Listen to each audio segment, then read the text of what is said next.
you through communication and then probably do a brief intro to Toastmasters, and we'll also have opportunity to do some impromptu speeches.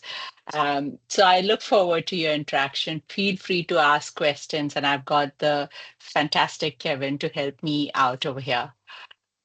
Sharing my screen to let me know if you can see it. Yep. Perfect. Great. So, very good afternoon, everyone. It's a pleasure to be here today, and I want to begin by asking you a very simple question. Who is your aspiring communicator? As in, who is the public speaker that you like and why? So, if you can either unmute yourself and answer or put it in the chat, I would love to hear your voices. Can we go for an easy one, Seema, and say Obama? Yes, of course. And why? What a wonderful orator. Is that the right word? Yeah. Yes, I mean he just yeah, why? That's difficult, isn't he? He has amazing charisma. You know, he speaks very calmly. He comes across very well. Yeah, there's quite a lot of aspects, isn't there, to a good communication. Yeah. Fabulous. Thank you, Leslie. Anyone else? I would say Brene Brown. I've watched a Right. couple of her TED Talks. She's really charismatic, really engaging, and I feel like it does a really good job of bringing you along for the journey rather than speaking at you. She's speaking with you. Yeah. Yeah. Great. Thank you. Anyone thinks Donald Trump is a good orator? So when we did this example a couple of days back at one of the club meetings, Toastmaster meetings, one of the guys said, "Don't beat me up at the end of the session, but I do think Donald Trump has been able to make changes in people's mind." You can have different orators. There's no right or wrong answer. But at one of the sessions, somebody mentioned Hitler, and I don't think that is something which any one of us are encouraged by.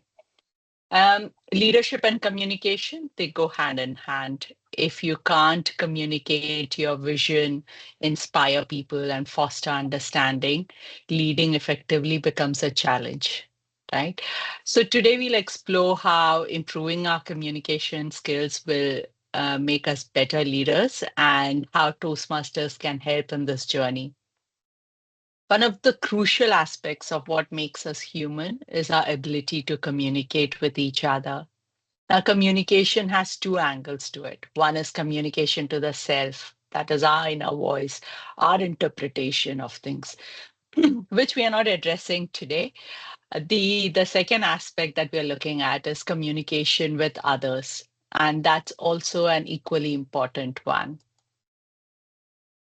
When we talk about communication, there are three elements to it. The first one being managing one's state. You need to manage your emotional state. You have to be in the right state before you go on Zoom or stand in front of an audience to present. The rhythm of your breathing pattern manages your state. So if you're anxious, you find your breathing is very, very shallow and short, right? When you're either tense or angry, it's fast when we are excited. So we are excited before we go, and you find your breathing very fast. It's very slow and full when you're happy, right? When you're in a peaceful state, probably sitting in your garden, looking at the birds around, it's very slow and full and deep, right? And when you're afraid, it's almost disappearing. It, you hold on to your breath sometimes, but your breath is always there with us all the time. So it's very important before we go on stage to either pump ourselves up by doing some exercises if we are feeling very low, or if you are trying to influence and make changes, probably breathe slow and deep to calm yourself. relax and speak very normally when you have conversations with others. Um, but on most occasions, we are not in touch with our breathing, right? It's just there and it's forgotten. Prior to speaking, practice the mindful meditation. So you sit for a few moments, close your eyes, take in a few deep breaths, just observe your breathing, observe how the air moves in and out of your nostrils, how your chest walls rise out and in as you inhale and exhale. Just take a couple of minutes, and that calms your nerves, right? Especially when we have back-to-back calls, possibly on Zoom. If you're working on Zoom with most of your teams and clients, with not enough time to collect our thoughts and switch transactions. So that is probably the first part of communication to manage your state. We move on to the next one, which is connecting with the audience. So we need to connect with each other. I was talking to the champion for international speakers, Dan McGill from my district. I'm the club growth director for the South of UK for Toastmasters International. And he gave a very good example about connecting with the audience. So he cleared through multiple stages of contest from club, then area, division, district, and then he went to California to participate in the World Championship of Public Speaking, where you had winners from various countries come over there. So he was uh, pi- uh, pitted against Louisa, who won the championship this year. And when they went on stage, Dan, you have 7 minutes to speak, right? And the stage is a huge stage because you have an audience of over 2,000 to 3,000 people sitting over there. So he was prancing about the stage from right to left throughout his speech. He said he almost did 10,000 steps in that 7 minutes. And then you had Louisa, who came on stage on a wheelchair, and she came to the center of the stage, and she sat in the middle of the stage without, doing stage presence, without covering the stage, just plonked herself right in the center of the stage. She spoke about her journey, about her accident and how she landed in the wheelchair. Towards the last 2 minutes of her speech, she finally held onto the wheelchair and stood up, and she moved just half a foot forward from the wheelchair, right? That made a huge impact on the audience because they connected with her in that moment, and she won the title championship over there. So it's not about the techniques. It's not about moving from right to left of the stage. It's not about body gestures. I mean, all this is important, but you don't have to do everything by the rule. It's when you speak, it's about connecting with the audience. And that is very important. Sometimes sharing a personal story brings that connect. When you're doing a work presentation, think about whether it will be useful to see how movement can help. How would cutting down slides help? So if you have a presentation of, say, 30, 40 slides, see if you can bring it down to 8 to 10 slides. Is that enough? See if your slides have less number of words on them to help you.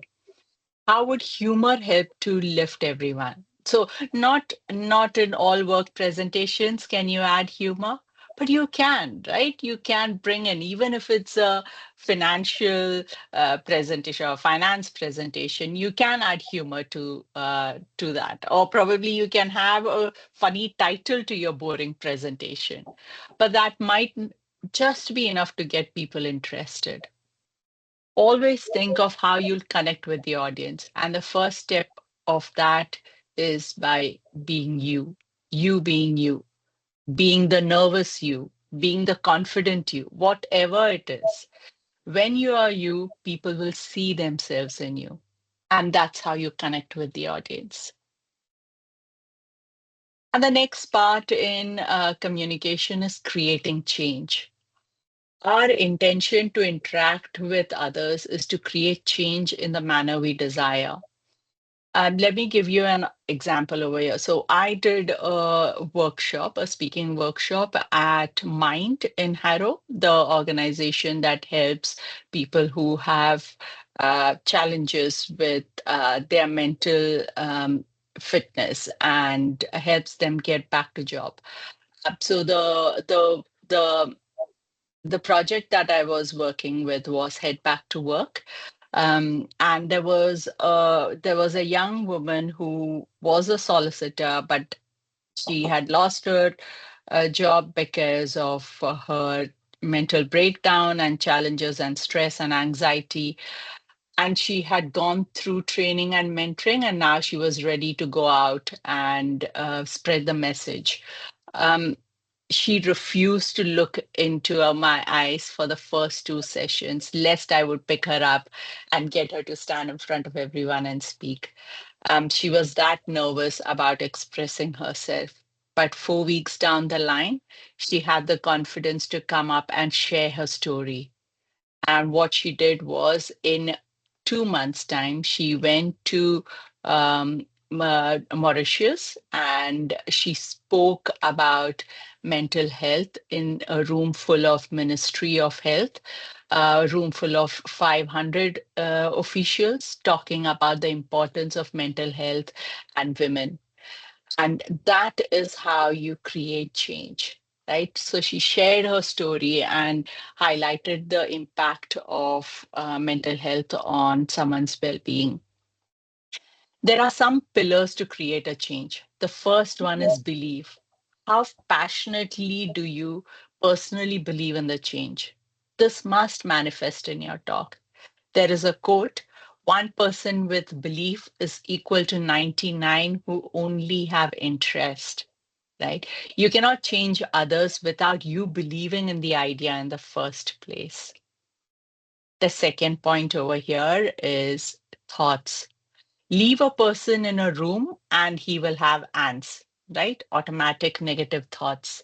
You just make them sit in a room. Even you, if your mind is busy and you're just sitting in a room, you will constantly have negative thoughts that come up unless you have learned how to manage your state.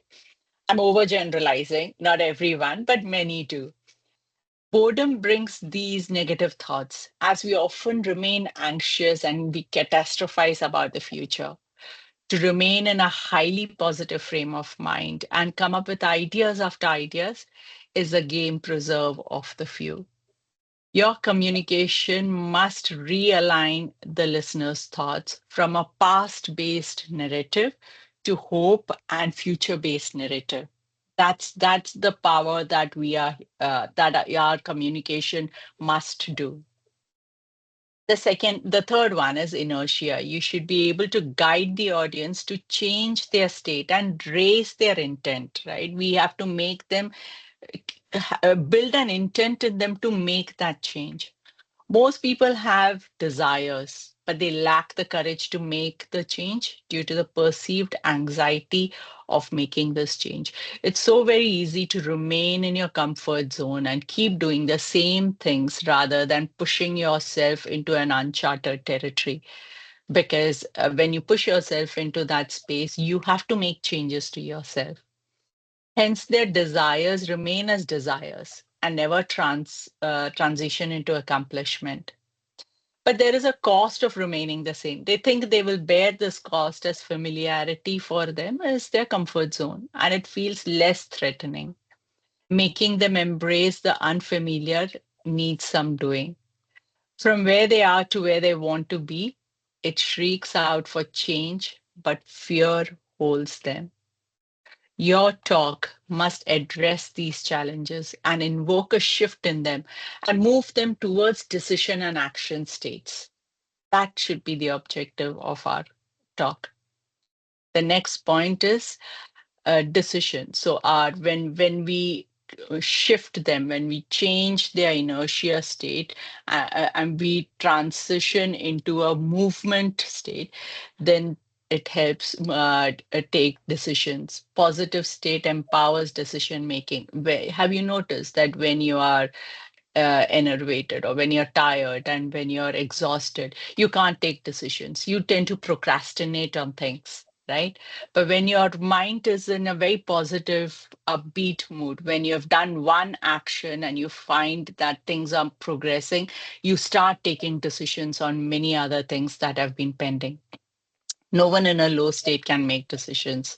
State preservation is a prerequisite for decision making. We know that, right? You have induced belief at the beginning, you have restructured the thoughts, and you have raised the state, but yet your audience can remain indolent and lazy because of lack of experience in taking courageous decisions. There's no right or wrong decisions in life, right? We just pick one and go with it and make it right. As Reid Hoffman says, you jump off the cliff and you assemble the plane, you're on your way down. Pick a decision and life alters around it to make it happen. We all know about the decisions we could have taken in the past, right? How our life would have altered. Your talk must emphasize this aspect of decision making. From decision, we move into action. You've heard this old example. There are 10 birds on a tree. A hunter comes with a rifle and decides to shoot the birds. 9 of them decide to fly away. How many are left? All 10, because they have taken the decision and not actually flown away yet, right? So the purpose of good speaking is to impel people to take action. Good speakers create change in the audience, and this in itself is the most distinctive aspect of any speaking enterprise. Delivering information, content, examples are all mere layering strategies to invoke action in the audience, make them do it, for instituting a habit and for them to make a change in their lives. For example, Martin Luther King Jr. said, I have a dream. Right? This speech wasn't just words, it was a call to action that moved millions. You've heard of the law of attraction. Your thoughts attract the life that you're living.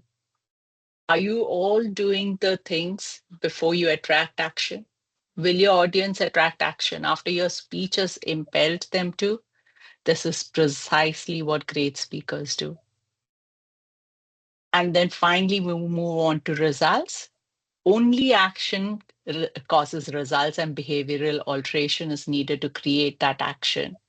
New results cannot happen without breaking the pattern of old disempowering habits. We all know that, right? Intent has to be burned into the bios of your audience for them to effect a change. Body will resist change. However, new results will create a change in belief. So it's a cyclical motion. So the moment you have a successful result, you have belief that you can make a change. Once there's a belief, it changes your thought pattern. Once it changes the thought pattern, it shifts the inertia from a state of rest to a state of movement. From there, you take a decision, you take action, result. Have you noticed that one successful goal that you achieve, you then can anchor that to any other challenge that comes your way? You anchor it and then you're able to overcome that challenge. And it starts a complete motion from there. So whenever you give a speech, the objective of the speech is to change the state of the person from a state of inaction to taking some new action and changing their life. So how do we develop all these skills, right? And this is where Toastmaster enters. It's a global nonprofit organization which provides a structured and supportive environment to practice public speaking and leadership. Before I move on to the next, I would love to hear your thoughts. Any comments till now? Any thoughts? Anything you would like to share? Feel free to put in the chat.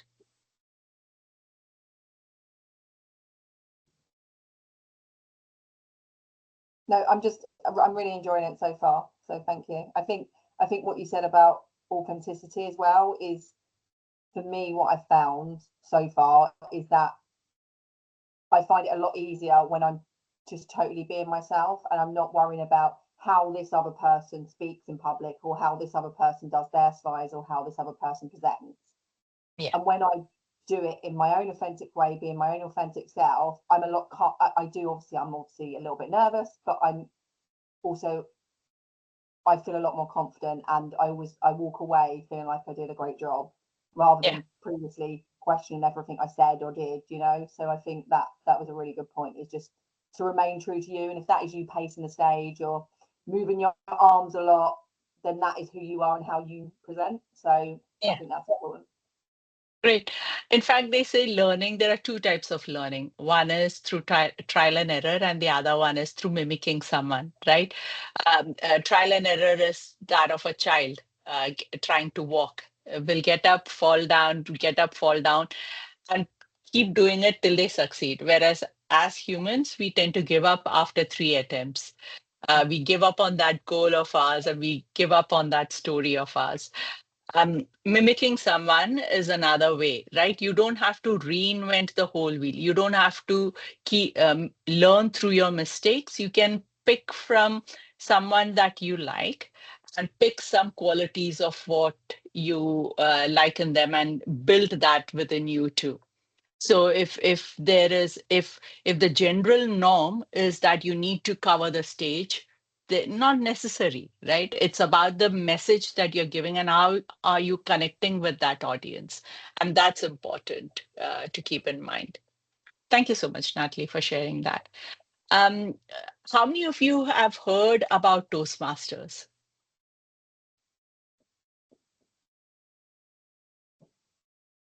Okay.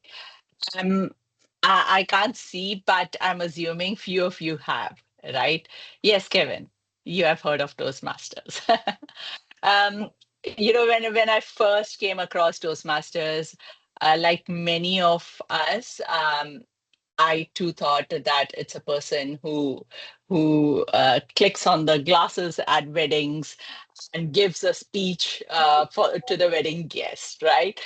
But then when I joined Toastmasters, I realized that it is far, it's a big organization, and it's a worldwide nonprofit education organization, and it empowers people to become more effective communicators and leaders. So this organization has a network of approximately 270,000 members across the world, and there are around 13,800 clubs, again, across the world in 150 countries. I am the club pro director for the south of UK. It's not even the entire UK, just for the south of UK, from Wales to the other end. Um, and we've got over 170 clubs within this part, where London has around 150, London has 50 clubs in itself. So it's an amazing organization where you can learn your skills and you can practice them at your own pace. So, and it provides a dynamic, high value experiential communication and leadership skill structure. I joined Toastmasters over 10 years ago, and it transformed my confidence in public speaking. So I used to work as a sales head for Sony Pictures at that time, and I was heading UK as a team. Um, you could put me in front of a room of, say, 30, 40 people. I was comfortable speaking to them, but put me in front of a large room of 500 to 1,000 people, and all the ears and ums of the world would come into my conversation. I would forget what I was saying. I would lose eye contact with people. And so I joined Toastmasters to build that confidence. And it helped me um, it, from a work perspective. I started managing a larger territory. So I became the head of sales for EMEA, looking after virtual teams and in-person teams long before it was the fashion, since pandemic. But prior to that, I was managing virtual teams. And I also gave a lot of keynotes in industry forums, talking at Excel across UK and other regions too. And it is that Toastmasters that helped me build that confidence. I'm still on my journey. There is still a long way to go, but if you had heard me 10 years back, I've made a drastic improvement in my own development over there. I remember my first speech; it was nerve-wracking, right? But through practice, I saw improvement in myself, and so you can too. Pa- uh, Toastmasters has got an education program called Pathways, and here you can see all the 6 paths that are there. So dynamic leadership is about negotiating and managing change, leadership skills for any situation. Engaging humor is about bringing humor into your speech and delivering a message with laughter. Motivational strategies focuses on emotional intelligence, team building, practices motivation and leadership. Persuasive influence is about conflict resolution, rediscovering agreement, and high level leadership skills for every situation. Presentation mastery, it's how to become an accomplished a public speaker. And visionary communication is how to communicate change and develop your vision and build skills for visionary leadership. Now, each of this path, you can pick and choose whichever you like, right? You don't have to pick just one. You pick one. Once you're finished that, if you feel like doing another one, you can do that. It's completely up to you. There are each path has got 5 levels over here. So you have projects, it tells you what is expected out of that project, and you give a speech of 5 to 7 minutes based on your personal example. Or if you want to practice your work speech, you can do that too. It's in a very safe environment where you get feedback from other Toastmasters in a club telling you what are the areas of improvement, also highlighting all the high points of your presentation and your speech. And you go through that journey. And you not only give speeches, you also evaluate others. You also get an opportunity to mentor others. So you are actually working on your skills, which are transferable skills into your workplace or your careers. And learning doesn't stop at the club level, right? You have a lot of other benefits. You get a Toastmasters magazine, which talks about what are the improvement skills, gives articles every month. You get guidance on public speaking, leadership, featured articles about successful Toastmasters, offers an opportunity to compete in speech contests at club level, and then it culminates in finalists competing at the World Championship of Public Speaking. The last one was in California. Toastmasters has been around for 100 years. And the contest is held at the Toastmasters International Convention, which also features education sessions and a chance to interact and network with others. There are district conferences, so each district has a conference where you can meet fellow Toastmasters. You also find a lot of resources on the Toastmasters website. Now, I jumped quickly, but if you have any questions, any thoughts, please share. Otherwise, I'm going to pause my screen and ask you to give up and give you an opportunity to do some impromptu speaking. So I'm going to stop sharing. Okay, fabulous. Any thoughts till now? Any comments?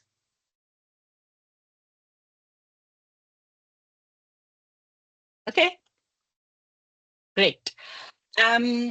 So Kevin, if you can time us for a minute or minute and a half. Um, let's have some questions over here. So the first question I'm going to ask you, and you have a few seconds to think about it. It'd be great if you can raise your hand and go for it. If not, I'm going to pick you from the screen. So I've got Leslie anyways Was it Leslie or Natalie who we had said we're going to give an opportunity? I think it was Natalie, right? Okay, the first one. If you had to give a TED talk, what would your topic be? If you had to give a TED talk, what would your topic be? And this is to me. Okay, Natalie, over to you. Kevin, 1.5 minutes. Oh, 1.5 minutes, God. It's quite a hard decision actually, because there's probably many things I would like to talk about. I think probably the topic I would speak about would be social mobility. So I think leaning on the whole women in STEM as well. And I think I would talk about my history and where I've come from and how I've worked my way in my career from my background. Like I grew up on an estate, and my dad was a bit of a rogue, you know, so there was lots of complexities, which meant the position that I'm in now may not look like a feasible option for young people, and especially young girls. So I think I would talk a lot about that, and about how exciting a career in tech can be, especially for girls, and how your background doesn't define you, and you are worth more than you think. And I think that's probably what I've touched on. So it would have that personal element, but it would give young people that are in a position where they wouldn't want to, they think that it's not an option for them and it's too hard, and it gives them that route to know that it can be achieved. And I think that is what I would talk about. Awesome. Thank you so much for sharing that. Actually, like, you perfect, mate. 88 seconds that was. Was it? Well done for that. We go on to the next person. I think people are dropping off because they're scared to do impromptu speaking. But this is what you do when you're networking, right? You meet people and then you have to start a conversation. The second one is, have you ever had a miscommunication that led to a funny or an unexpected situation? Have you ever had a miscommunication that led to a funny or unexpected situation? Anyone who would like to go for this?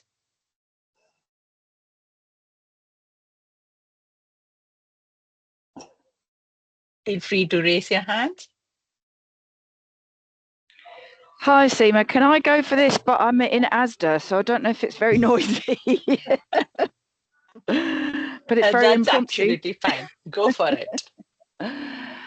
I had a contract at Wilco some years ago, and I was taken on as a junior project manager.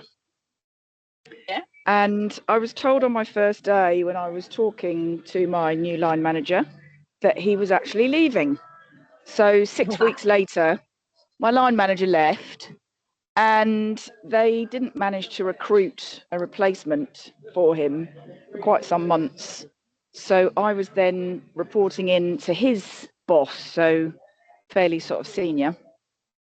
Anyway, we would have some one-to-one calls, and obviously we would discuss sort of issues with, you know, my job that were coming up and the projects and sort of challenges that I faced, and get his input.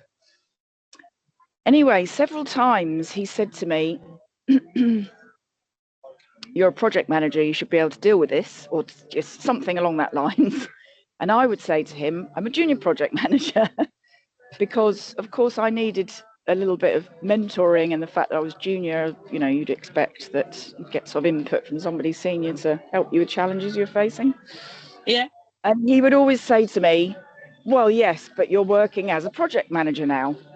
And it was only after many months of this that we actually finally managed to work out in a call that he didn't know that my job title was junior project manager. And he was genuinely saying to me, yes, but you're a project manager. And I thought he was saying, you know, you're working as a project manager, which I was. And yes, it was kind of funny. And well, yeah, there was obviously issues. I mean, it was good that he thought I was a project manager, but obviously the difficulty of the fact that he was expecting, I guess, more of me than than the experience I had. Yeah. Thank you so We are at much. time there, Seema. Oh, fabulous, Leslie. You took the entire 90 seconds. Well done for that. Oh. I would like everyone to pay attention as in listen to what the speakers are saying, because you will have to give feedback to them on what was good about their speech and what is one area of improvement. Does that sound good? So we are building on our feedback skills also as a leader. So the next one is, what is more powerful, verbal or non-verbal communication, and why? What is more powerful, verbal or non-verbal communication, and why?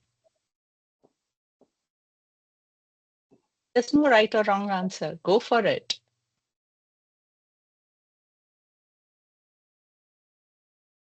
I'll Okay. go if someone else is going to go, but I want to give someone else an opportunity. Yeah, I would definitely like somebody else to go for it. If not, you're my backup, Natalie. Okay, that's fine. I'm happy with that. Emma, who do you like? Yes, I can go for this. Super. Fabulous. What is more powerful, verbal or non-verbal communication, and why?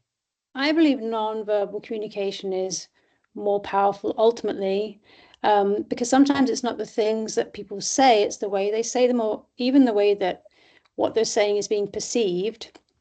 And it's definitely true that you can feel in a room what we would call the vibe. And I had an experience of this in a previous job where I had one of my team members was working remotely, and he was fairly senior in the company. He'd been there for a long time. He was well known, but he's one of those more difficult personalities as well. And I was in a room. We were in a meeting. He was the only one that was zooming in, and he had a lot to say in this meeting. But within a few minutes, something he said created this vibe in the room, which then continued. And it really didn't matter what else he said at that point. And because he was remote, he was sort of removed from that feeling in the room. And he didn't pick up on what was happening. He also didn't pick up on some of the sort of side glances and some of the little, verbal or non-verbal expressions that were happening. And unfortunately, the meeting became a bit of a train wreck as a result. And he really just didn't understand why that had happened and what had occurred. And I think part of it was he was just focused on what he was saying and trying to get across his points, but he wasn't receiving that feedback back from being in the room that would allow him to adjust and maybe tailor his sort of one-way conversation a little bit more. So in that case, it really felt like the non-verbal communication was paramount, and it had a direct effect on how the meeting went. Super. That's time, Emma. So we don't need any more from you there, mate. You are relieved. Great. Thank you. And the last one is, have you ever sent a message to the wrong person? What happened next? Have you ever sent a message to the wrong person? What happened next?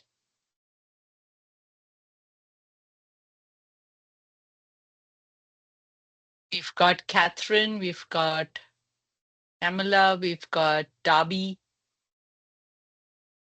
Danny.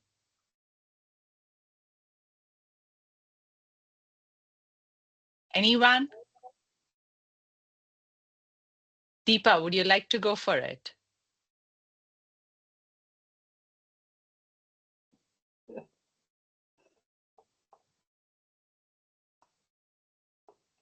I haven't got an example though. These days you can delete messages. So I haven't got an example. But I'm sure in the past you've sent a wrong mail or a mail or a message to a wrong person, and then what happens? And if you haven't had an experience, make a story. All I can think of is dumping someone. Go for it. You've got 1.5 minutes. Well, I remember drafting a email, not email, but a message to a friend listing everything that's negative about it. And then sent it to the person I was going to say, see you later. And the person who received it was gracious about it and said, yeah, I should have told them early on, which is a good lesson for me. And that was a good lesson to learn, that you should be open about any relationship, I think business or even in day-to-day relationship. If you have any niggles, start with an open communication, have an open channel, and transparency is important.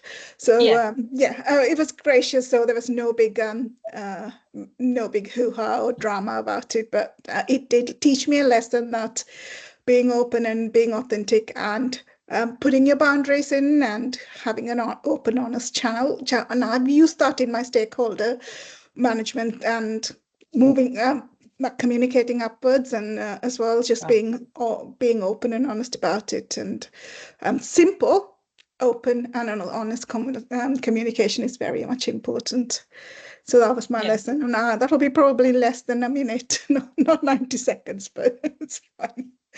Thank you. You've only got 15 to spare. So I wish I had a badly. different topic to talk about, actually. Maybe I'll pick it up again. Yeah. And I've signed up to the Toastmaster local. It is literally at the top of my road. Is a local Toastmaster. Didn't know about that. I'm really happy to hear that. So, yes. I would like to know which one is that? Which is that club? It's called York, in York. It's in York. And so So great. Yeah, really good. Yeah. Well done for that. Is your friend still your friend? No. Moving on. Thank you. Next. Okay, that would have been the final statement of your your 1.5 minute one. Next, Great. Now we take the next 5 minutes to give feedback to Natalie, Leslie, Emma, and Deepa. I think we had four people talking. Have I got that right? Yeah. So the first one was, if you had to give a TED talk, what would your topic be? And that was Natalie. Any feedback for her? Feel free to unmute yourself and give feedback on what is one good thing that you liked about her speech. And then if anyone wants to give one feedback on what is the area of improvement. So Deepa, I can see you've raised your hand. With Natalie, I really liked how there was a personal element to it, and I loved the personal story, and I can see where the story was going, and the finished punchline of getting girls into tech. That really resonated, and it felt sincere, it felt authentic of your story, Natalie. That was really nice. Thank you. Thank you. Great. Emma, over to you for one feedback. I really liked, Natalie, how you laid out in your mind as you were speaking, how you would structure the talk. And so that it feels like when you deliver that it would be a very easy to understand and follow communication. Yeah. So a start, a body, and a conclusion, right? Yes. To that, and linking it. Okay, great. These are tips that you learn when you join Toastmasters. They tell you how to structure your impromptu speeches. There are some techniques called as GLOW, GLOVE. There is a sandwich model, start, body, summary. So you can pick and choose what resonates with you. Thank you so much for that. We go on to the next one. Danny, it's your chance to go first. So this is Leslie's talk. She spoke about, have you ever had a miscommunication that led to a funny or unexpected situation? This was where her boss her super boss thought she was the project manager. Yeah, I thought the pace was really good in Leslie's story. It set the scene quite nicely without going into too much detail, which meant that when the punchline hit, it had a lot of impact. So yeah, I thought it was good. Fabulous. Thank you. Anyone for an improvement area for Leslie? sure we can give one improvement area, right? Not being out there. Okay, not being out there, you couldn't see her body language. Did you right? say not being in Asda? Yeah. Yes, that would Yes. help. Leslie, how could you be in Asda when you're attending such a valuable workshop and a valuable presentation? I need a PA for all of the things I've got to do, Seema. I'm far too busy. I'm not even working. But I think from a constructive recommendation, one, we couldn't see your body language. That is understandable. But the second part, I think, towards the end, the story started off very strong, and you got us hooked onto it right from the beginning. But then towards the end, I felt there was a lot of repetition of the same piece. So maybe just thinking about structuring that a little better. But you had a good conclusion where you said that it took a lot of time and a few meetings and a meeting after many months for the super boss to realize. But I think there was a little bit of waffle in between towards the end. So just a thought for you on that one. The third one is thanks, what? Seema. My pleasure. What is more powerful, verbal or non-verbal communication? And we had Emma doing this. Any positive feedback? Any commendations for her? Yes, Camilla. Yeah, so hi everyone. I'd like to share my point of view. So Emma, I really liked your speech, and mostly because before you started with your point of view, I had totally different one, and you made me rethink my perspective on it. So I think that's the action, let's say, that we've heard about a few minutes ago. So I think that was very powerful, and I really appreciate your story. It made me think of the question in like a real world situation. So that was pretty great. And that being said, I honestly don't have any suggestions for you. I'm sorry for that, but maybe someone else. Yeah, thanks, Camilla. And you don't have to apologize. It's absolutely fine. Thank you for the lovely feedback. Natalie, over to you for the recommendation. I'll start with, because I thought it was really good how you spoke a lot about the impact that it had on the rest of the room for the rest of the meeting. So I think where you could have improved is if you expanded on that a little into what the kind of impact it had. So you spoke about how it impacted the rest of the meeting and the rest of the what was going on, but if you would have touched on a little bit more of a personal element, is the energy was drained from the room, or everyone's morale was lowered, or just expanded just a little bit onto that, then I think that would have had more of an impact. Thank you. Thank you. Thank you, Natalie. Emma, your communication created a change, right? And that is one of the Amazing. The next one is, what is more powerful, verbal or non-verbal communication, and why? And this was Deepa. Anyone to share? No, mine was sending the message to the wrong person. Sending your message. Emma I was... just did. I just repeated that, right? Yes. What have you ever sent a message to the wrong person? What happened next? That is Deepa's. Anyone to give a positive feedback? Danny, your hand's up. Camilla, do you want to share further? I can see your hand is still up. Sorry for that. No worries. Danny, over to you. So when you first asked the question, Seema, I was like, I can't think of any scenarios that I've had where this has been similar. But then when Deepa started talking, I was like, oh my God, this is so relatable. I have been in that situation. And I actually think the humor and the authenticity of telling that story off the cuff just made it really engaging. There was a lot of energy, even though it was obviously a really unfortunate situation. So I thought that was a really good, strong positive. Thank you. Fantastic. Thank you. And for someone who was as reticent as Deepa to come and speak, I thought it was a fabulous effort. Any feedback for her on how to improve? I don't know if Darby has spoken till now. If not, Darby, would you like to go? Have a go at it?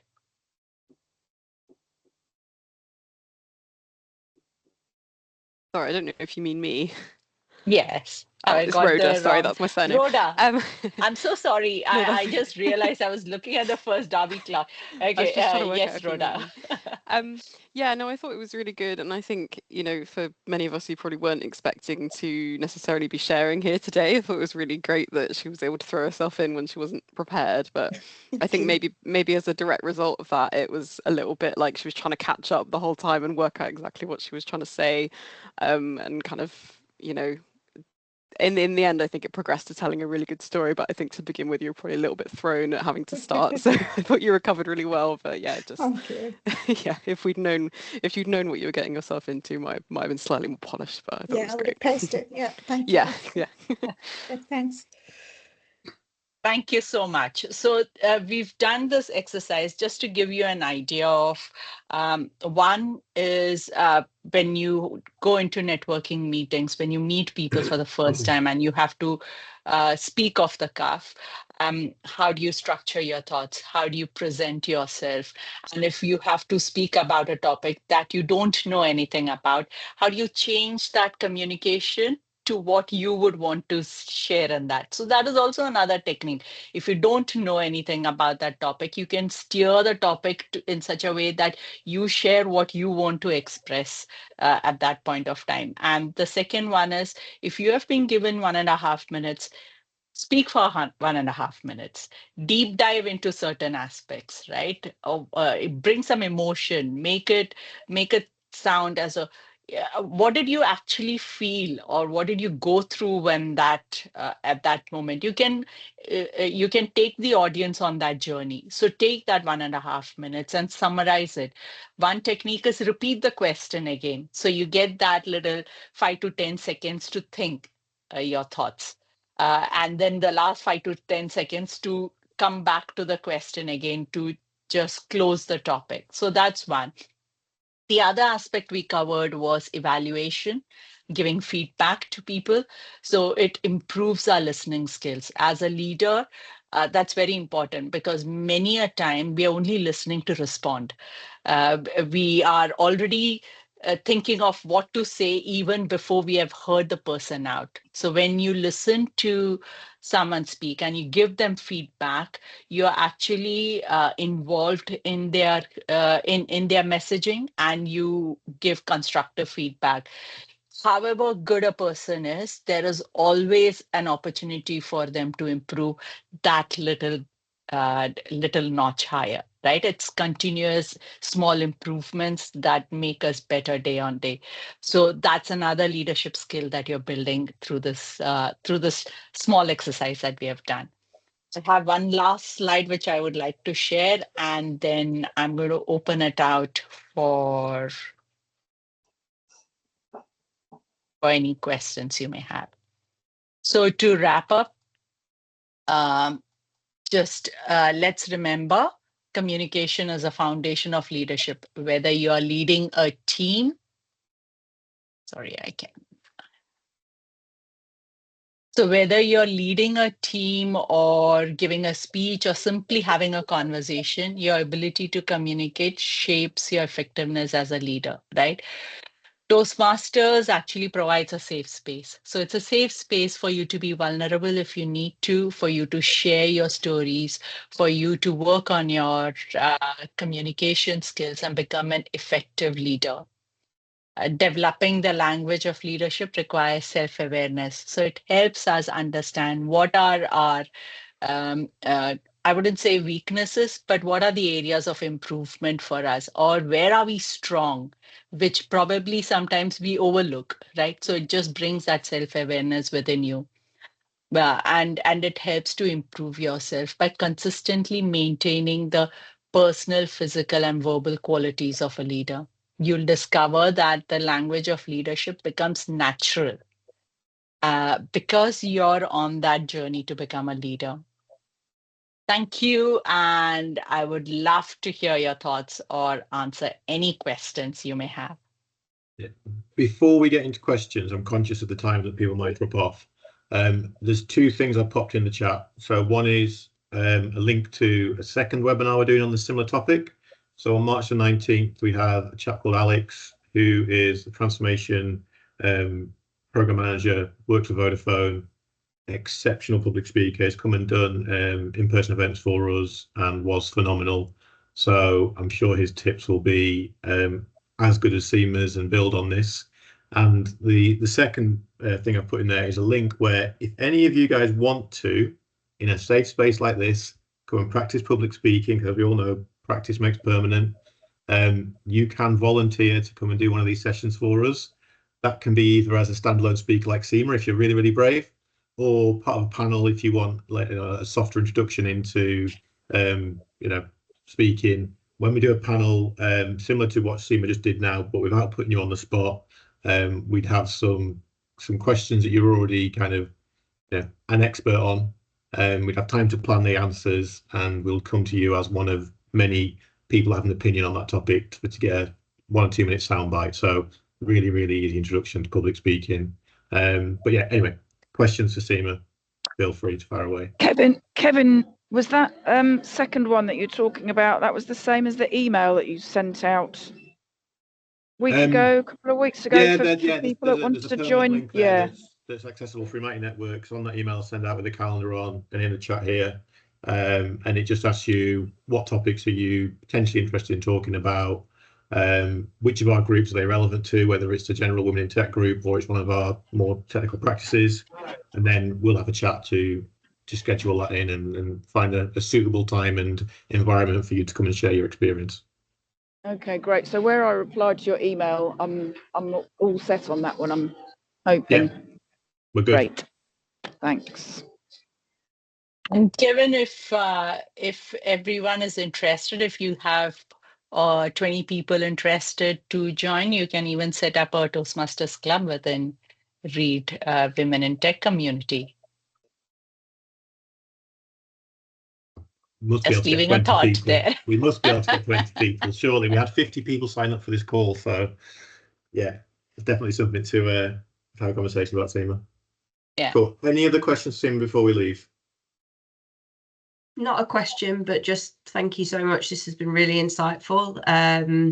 And it was really interesting to hear your story as well, Seema, like the fact that you said you weren't particularly confident a couple of years ago, and now you're in a position where you're delivering this, talking about the thing that you probably weren't feeling that confident about at the beginning. So yeah, thank you for sharing.